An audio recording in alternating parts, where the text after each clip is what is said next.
Call of Duty ranked or first-person shooter ranked, and other types of games. This one's going to be more Call of Duty based as we are finally delving into more intermediate level tips and tricks for you guys to use while you're progressing through the levels.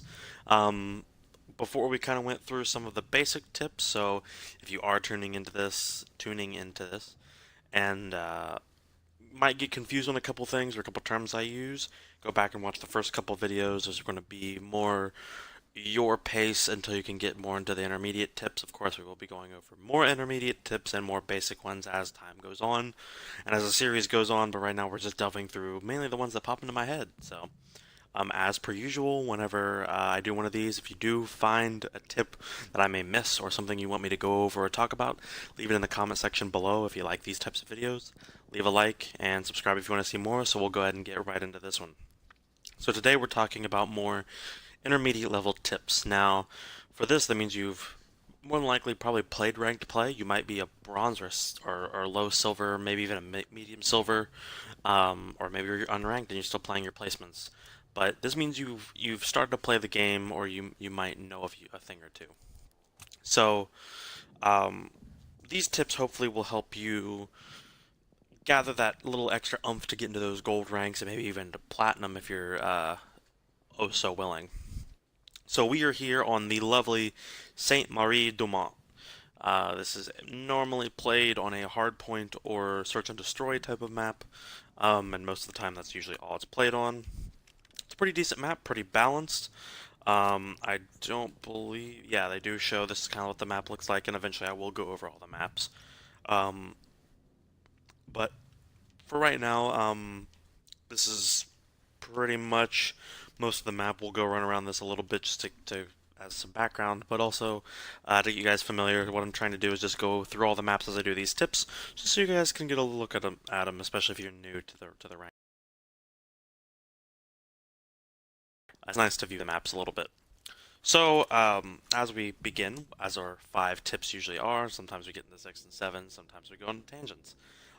Tip number 1 is going to be one that's kind of obvious, but also one that I see the most detail missed when it comes to playing first-person shooters, playing any type of game really that involves multiplayer, that involves um, learning and getting good at a specific uh, game type or game that you're wanting to play, and that's repetition and learning your maps.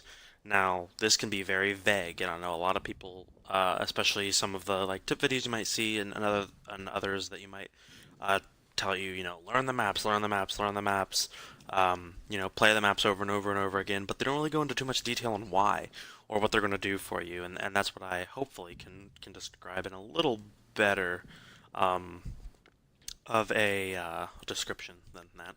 Um, so, for instance, we're going to go back to our map that we saw earlier, and we're going to take a look at that for a second and see exactly why learning these maps can actually do us some good. So right now, as you can see, this is a view of the map, and if you look into the top left-hand corner of the map, you can see the triangle that I am. I would point, but that would do us no good. And that will kind of give you a sort of point to go off of. So if you look at the top left-hand corner, that's where I am. And most of the time you can pretty much divide most of these maps into uh, quadrants. Sometimes even I normally will do them in 6 places. So 3 of your spots, if you look on here, you can see the map really divides into 3 lanes. And you can see them from right off the start. You can see if you go from the bottom left-hand side, the dark spaces are open spaces where you can run, the light spaces are buildings or walls that you can't. So going from the complete left side, you can go from the bottom left-hand side to the top left-hand side. You can go from the bottom right-hand side to the bottom, or to the top right-hand side, and you can go from the bottom middle to the top middle, right through those lanes. 3 lanes. 1, 2, 3. You can also go the other direction, top left to top right, middle left, middle right. You can do that through the houses or however you wish, and bottom left to bottom right. So you basically have 6 sections, technically 9 really, I think about it. So you have really 9 sections to think about. So right now we are in the top left section. So if I move over here and we head up to here, you will now see, if I look at the map, that I am in the technical top middle. I guess you could say that this is technically the top middle because this is where the other team will spawn. Um, so vice versa, we spawn on one side, they'll spawn on another. The reason you want to learn maps and their layouts is because, especially in ranked play, is your positioning and your enemy's positioning are very huge keys to success when it comes to any game type and any first-person shooter game, but mostly Call of Duty too. Um, Knowing where you are at will also tell you where your enemies are at, or at least the majority of them. Your communication and your callouts will help you, and we talked about that in the last video. But your positioning themselves, say you don't have teammates communicating, or say you're going in at it alone, your positioning will tell you a lot about what's going on in the map. For example, I currently am on the top middle part of the map, as you can see. If I were to die and spawn here, this more than likely means that the majority of the enemy team is spawning on the exact opposite side. So that means they would be spawning in the bottom middle portion where you probably can see the small little boxes that are out in the open at the very bottom middle. Now, say for instance, I push up again, I die again, and I spawn somewhere like here. So right now, I am somewhere in the middle left, but I am just on the portion where I would still technically be top left. And the reason I know this is because I've played the maps enough to know where your, I would call them quadrants, but they're not really anymore. There's 9 spots. But I know that this is still a spot where the other enemies will not be spawning closer to me. So as you can see on the map, there's a wall in front of me. It's this one right here. So if you follow that wall from the complete left side, you can actually follow it through to the middle, and it even extends to the right-hand side. Now, if you're playing a map like this, you can actually tell that that line right there actually cuts off where your top separates from your middle. So this entire wall here, this entire wall here, and this entire wall here. And if I go to the map, I can show you I'm still in middle. Everything above that line on the map is where you will be spawning, and you can evenly distribute on the other side where they will be spawning. For instance, if we run over to this side, and I believe, no, we can't keep track while I'm running. That's lame. For instance, if you go to right about, I would say here, you can see where there's kind of a line. It's not as straight as the other side, but there's still kind of a line there where it cuts from here, goes to the house, and then goes to that wall. That is the other side. So for instance, if I was spawning in that top left, I'm sure you kept it in your mind, then chances are your teammates are going to be spawning, or your enemies will be spawning somewhere over here, or more than likely, probably here, because that is pretty much the equivalent. Now, learning this will take a lot of time, and it will take repetition, and it will take a lot of time of going over and over each map and learning. But the biggest key to really think about is, when it comes to learning maps, if I'm here, then my enemy is X. That's how you need to think about this, especially when, and eventually it will come natural. You won't even have to think about it. But in the first couple games, think about that. I am here. Bam. My enemy is where? Probably on the other side of the map equivalent. So there is, I guess, some math involved. Not really. Let's keep math out of this. But there's an equation there. If I am at X, my enemy is Y, which means that when we meet together, we will end up at Z. I am here, my enemy is probably on the other side of this building, so when we move together, we are going to meet up here. Now what this means is, guess what? You're going to meet up here. You know that you're going to start aiming, peek, and there's probably going to be someone there. What this can do is this can help with strategy. This can help with building strategic movements amongst your entire team or just you yourself. If you spawn on a left side, but the rest of your team spawns right, you know the majority team are going to be right in your face immediately, and you know to either bail or move or play sneaky, let them sneak by you. So learning your maps, learning spawns, learning rotations is a huge, huge key, and we will get into rotations when we go into more of our hardpoint section, which will come later. However, learning spawns and rotations is a very, very big key to being successful in this game, especially if you're in a specific and your teammates are spawning on you, then you know that the enemy is going to be spawning on the exact opposite side. If I spawn here, which I highly doubt, my teammates are spawning on the exact left-hand side. So you know to move accordingly. You know as soon as you come around here, chances are that by the time you get to this part of the map where you can see that arch, or you even get to here where you can see middle, there's already going to be teammates here. They could be up on top of the windows because of this box. They could be all over. And it's really going to help you out once you start to learn these because it'll become second nature.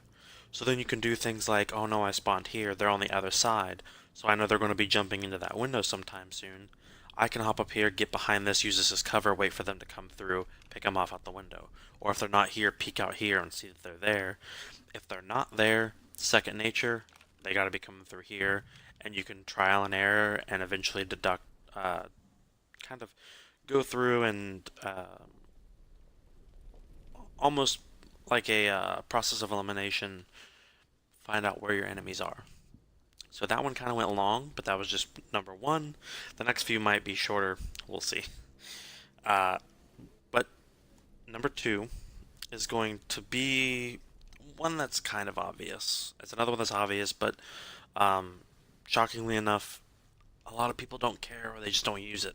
So then you have to use yours a little more, and that's going to be finding your strengths and weaknesses and playing to those accordingly. And what I mean by that is some people have better roles and items that they use in the game that are going to be better than yours, but there's also going to be people that have stuff that they use that's worse than yours. And a lot of times you'll encounter new players that don't really know what they're doing, and they're going to ask you for advice, especially once you get into the higher ranks. It happens to me all the time where I will get into a game with someone who's unranked, and they will have a weapon that's a starter weapon with no attachments. They won't know what they're using, and they start getting just completely, utterly bullied by either a player on the other team or a player on my team because they just refuse to help them, most of the time because that person doesn't really know themselves.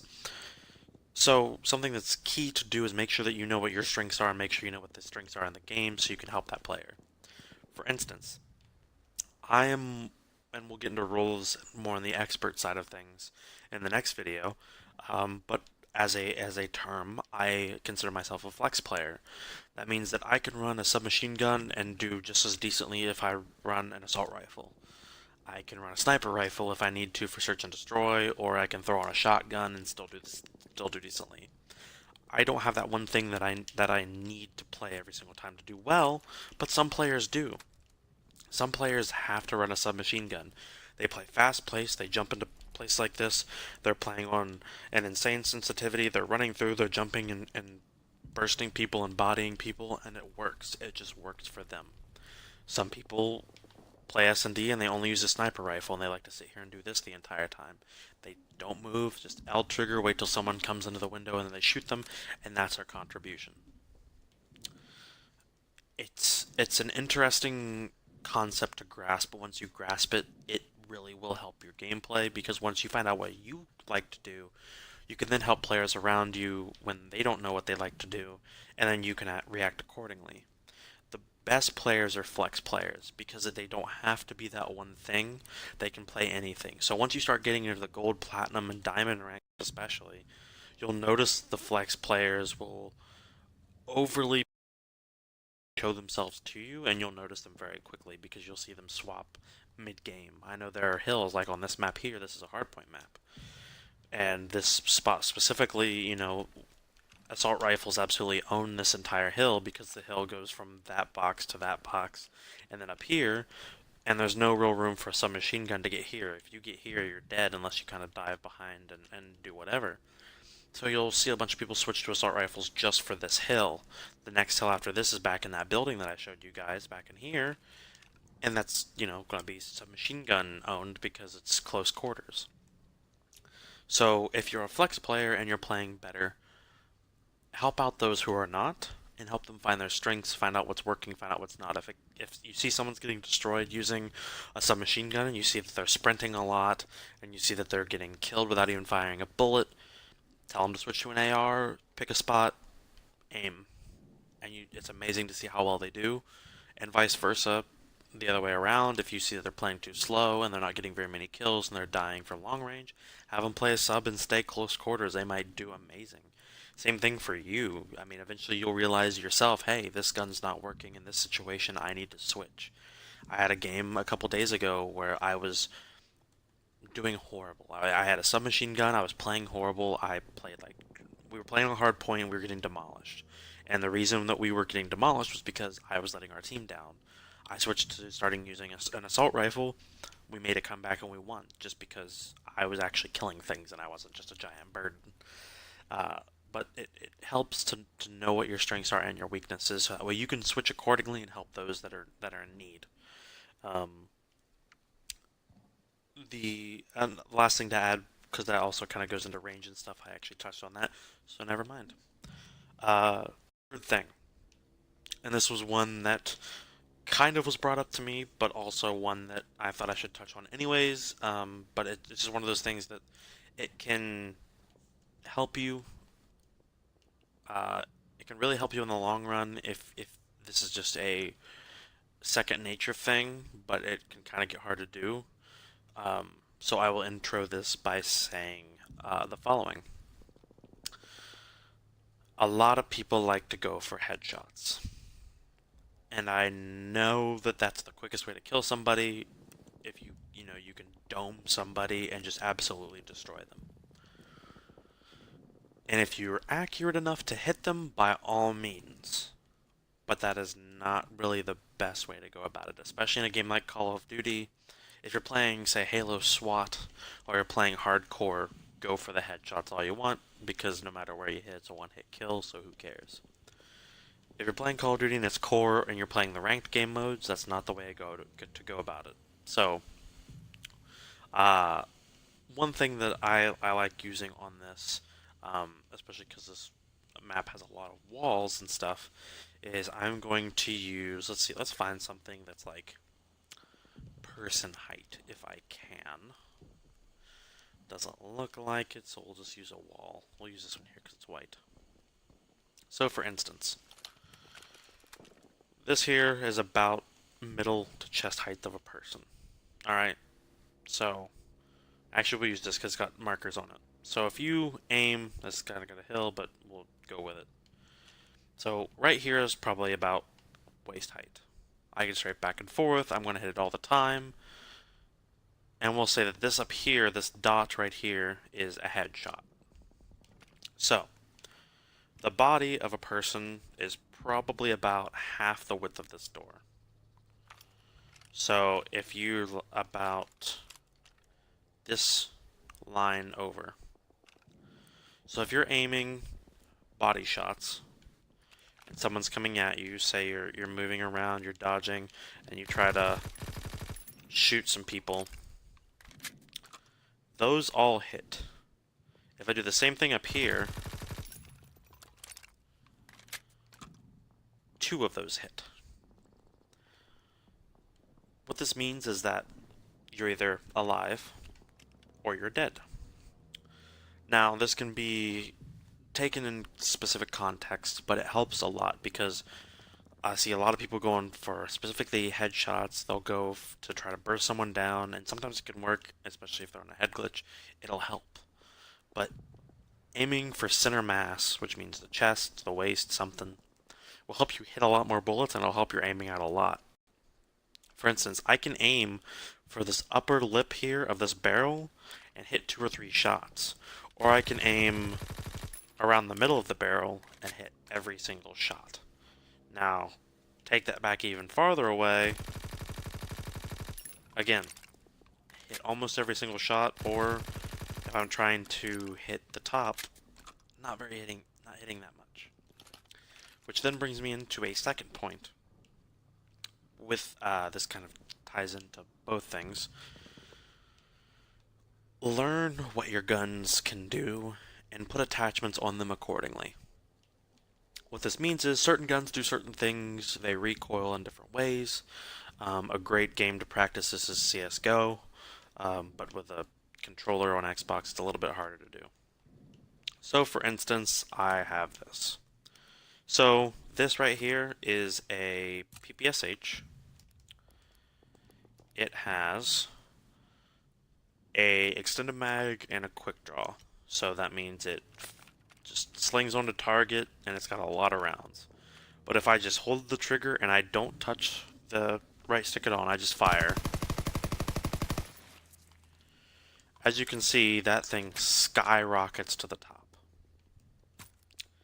Now, we'll see how long this takes.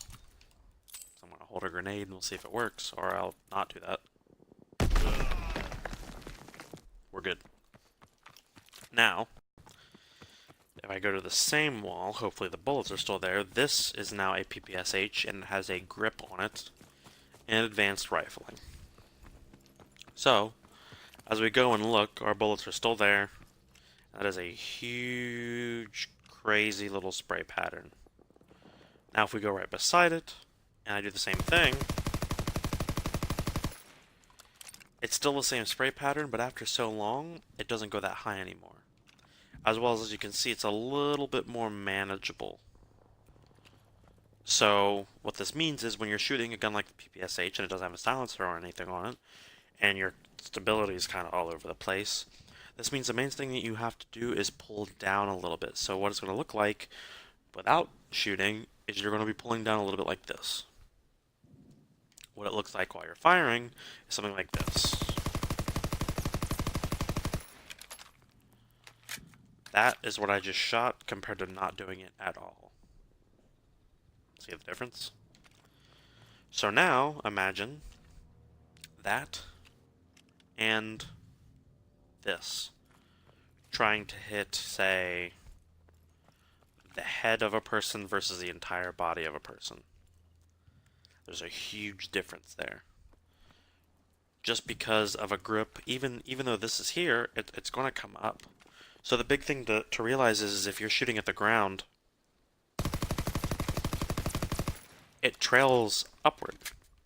So if you start here, it's going to hit him in the head, which is a huge, huge, huge thing. So you're already going to be hitting, 1, 2, or 3 shots, and as you can see, 1, 2, 3, 4, 5, however many, and then it hits them in the head. So if you're aiming center mass, you're still going to hit them in the body, it's going to trail up to their head, you'll still get the headshot, and you're going to kill them faster, and your accuracy is going to go up, your kills are going to go up, your rank's going to go up. So that's a big, big tip that I have specifically for those who may find that they're having trouble either finishing off kills or getting kills, is when you're aiming for somebody specifically, and you see someone, say this barrel here, and you start to come after them and you aim right at their waist or even a little bit higher, because you'll hit every single bullet. It takes at the max 4 to 5 bullets with one of these PPSHs, especially with advanced rifling, to kill somebody. So if you're missing 4 to 5 aiming at their head, you can hit those 4 to 5 aiming at their body. It's a huge idea to do, and it's something that I've definitely integrated into my game. It will definitely help you getting kills later on, because if you're specifically going for headshots, it's going to completely mess you up, and you're going to be aiming for a smaller target than you need to be, because you're going to be missing more going for the headshot than you're going to be hitting going for the headshot versus hitting all of them for your body shots. 4th and 5th are super quick, so this one shouldn't take as long as the other 3. So number 4 is your gear. Now, this one I save for intermediate specifically because if you're playing a game casually, if you're playing a game to the point where you are playing for fun, you're not taking it too seriously, then you don't need most of these. But if you're playing like I do, these are almost essential. So, three things that you want to make sure that you're getting. Number one is a really good headset. I ran Astro A40s for the longest time. I loved them. They never did me wrong. They were wired. If you're going to get a headset, I recommend wired. Wireless can overly screw up on you, especially because the wiring can go out. So no matter what headset you're getting, I recommend wired. I recently switched to the HyperX, the clouds, because they are noise canceling, so I can't hear anything outside, and I can hear more surround sound than normal. The one thing you're going to want to make sure that you look for when it comes to a good headset is not all Dolby surround sound. It's not bass, because even though that may sound good, the main thing you're wanting is directional noise, so you can tell if someone's shooting from that side, up, down. Sorry for bumping my mic. But it will help you determine where people are. So if I'm sitting here and I hear someone, you know, for instance, I throw that there, and I heard that flash only in this one. So then if someone throws one, I can turn, oh hey, there's a guy. Now he's dead. Um, so that will help out. So getting a really good headset, microphones aren't too essential as long as you can hear someone clearly. Um, but Turtle Beach is a good brand. Astro is a great brand. HyperX is a great brand. Audio Technica is a really great brand if you can afford it. It really just depends. I got these for $85 on Amazon, and they're somewhat better than my A40s. A40s have a better Dolby surround sound, but these have a better treble, so they're going to help you hear those gunshots and the things that you really need to hear, like footsteps. Uh, Controllers. I was running the Xbox Elite, but I just broke mine, so I went back to running my Scuff controller. Now, if you can't get a Scuff, I recommend an Elite. Um, Elites first because they're easily manageable for the trigger stops and stuff, but Scuff controllers in general are very high quality. Um, I ran Scuff for a few years now, and I've been impressed by all of them. This one I had designed. Um, they Most of the time you can get them customized, but the main things that you want are these paddles on the back. You can map these out. You can even get them electronically mapped if you pay enough price for them. They're going to be pretty much the exact same price as an Elite. Um, you can get trigger stops in them, so instead of having to press all the way down, I can just tap it. I'm getting a new one coming in within the next couple of weeks, so that'll be awesome. I'll be able to show that off because I'm getting adjustable trigger stops. And the paddles you can map to your buttons, so instead of having to hit A all the time and move your hand off your thumbsticks, you just tap the paddle and it jumps. Same thing for this one, melee instead of having to hit B all the time. And the final thing are control freaks. Some people need them, some people don't. You can get them with, you can get them with Scuff controllers. You can get them with Elites because they come with stuff. I just like the way control freaks feel. Basically, it's a little paddle, or else a little, it's a knob on top of a knob. It sticks right onto your controller. As you can see here, I can pull this off. Basically, just a little thing. Mine's got a skull on it. Hooks directly on, and what it does is it extends your knob so that way there is more range on it. So it's higher up, so it kind of feels better, but you can also easily fine tune your movements. Where with the lower knob, you're normally just left right, so it lets you play on a higher sensitivity with less movement. The freaks aren't necessarily needed. I just like them. I like the way they feel. They're not like the hard. You can get them different designs. Controller with paddles and trigger stops more than likely necessary because you'll be at a big disadvantage. And a headset you definitely need. It is a 100% necessity. A decent headset will keep you at a very high advantage for those who maybe don't have them, but pretty much everyone in ranked play will have a decent headset. So that brings us to the fifth and final, and that is going to be before games, just warm up. Don't jump into ranked cold. Um, Even every single pro gamer warms up. They will warm up scrimming other pro teams. They will warm up with bots. They will warm up with pubs. No one ever goes into any ranked game cold, so you shouldn't either. Even if it's running around a map like this, you can literally run around a map like this, see where people are going to, where you think people are going to be, just pre-aim stuff, get the feel down for what you're going to be doing, and make sure that you're all freed up. Your hands are loose. Um, if you're cold, make sure that you're comfortable. Just get warmed up with. Go to the shooting range. Even I mean, you can hop to a shooting range at any time.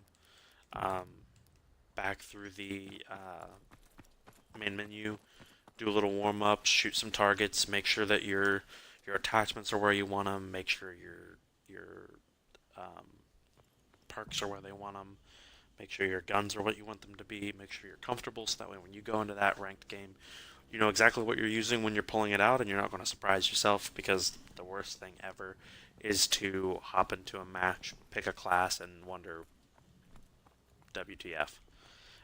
You can even go in the 1v1 pit and warm up that way too, because there's one in the headquarters, which is always fun to do. Um, and That'll help you warm up as well, but just make sure you're not going into a match cold. Make sure you're warmed up. Make sure you got your gear set ready. Make sure you're aiming properly. Find your strengths and weaknesses, and remember repetition, practice, learning your maps. That's my quick and very untimely go over of the tips. And for that, I think is going to do it until we see each other again. The next time, I will more than likely be doing more expert tips, trying to get into more of technical terms, getting into more of the gold and platinum side of things, unless there is a more bigger need for some more intermediate tips or basic tips, then we'll cut back to that. Um, but most of it's just whatever comes up, and some things just come up in the middle of a match, and I think that should be something that should be, posted for everyone to see. So, as per usual, I will see you guys next time. Click the like again if you like this video. If you once again have any ideas, leave it in the comments. And as always, I am Master RKO. I will see you all next time. Adios.